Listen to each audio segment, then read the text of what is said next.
Eto mga SSS pensioners, pag-uusapan natin ang inyong pension increase na magaganap ngayong buwan ng June.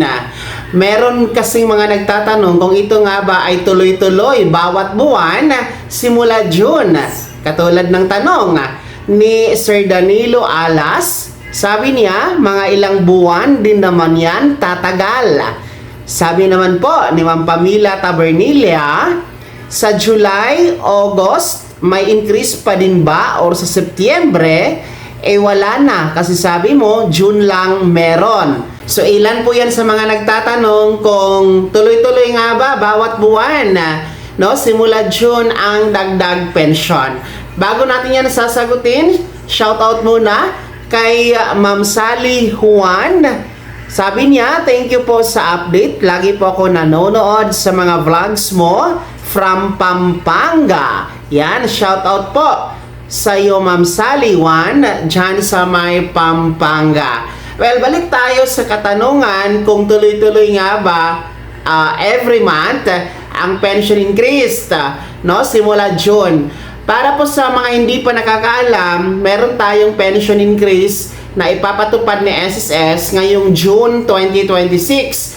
Ito po ay pinaaga lang. Ang supposed to be pension increase ninyo ngayong darating na Setyembre, ito po ay yung second round na pension increase under the pension reform program. So inanunsyo kasi ng SSS na hindi na ito mangyayari sa Setyembre. I-a-advance ito ngayong June dahil nga po sa mataas na presyo ng bilihin, mataas ang presyo ng langis, dulot ng sigalot sa gitnang silangan, nais ng SSS na tugunan ang pangangailangan ng mga pensyonado. No? Makatulong itong pension increase na ipapatupad ng mas maaga ngayong June mga ka-vlogs. Well, ang pension increase na ito ay merong 10% para sa dagdag ng ating mga retiree tsaka mga total disability pensioners. Samantala, yung ating mga survivor pensioners, magkakaroon po kayo ng 5% pension increase.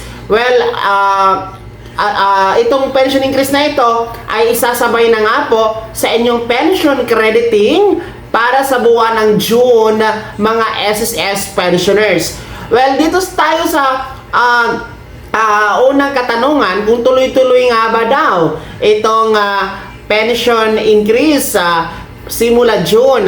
Well, ito po ay hindi tuloy-tuloy, no? Hindi ito buwan-buwan dahil sa ilalim po ng pension reform program, malinaw naman po na ito'y 3 taon na magkasunod na pension increase, pero gagawin ito o ipapatupad ito tuwing Setyembre lang.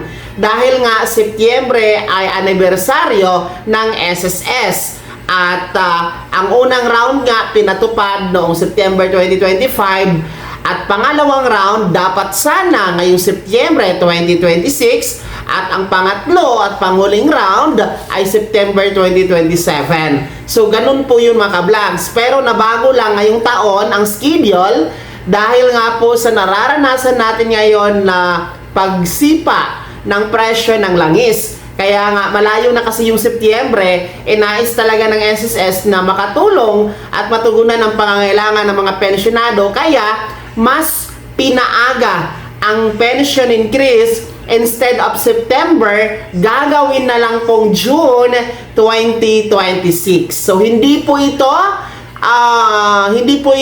every month mga ka-vlogs. Pangalawa, yung pangalawang tanong ni Ma'am Pamela, na kung saan wala na po ba daw ang pension increase pagdating ng Setyembre? Kasi sinasabi natin na June ipatupad o i-advance. Well, wala na po. No? Pagdating ng Setyembre, wala na talagang dagdag kasi nga in advance. Mas maaga nyo pong nakuha mga ka-vlog. So, wala na talagang dagdag na pensyon na aasahan ngayong Setyembre dahil ma-advance ngayong June. So, yun po yun ha. Sa mga nagtatanong, no, one time lang ito every year.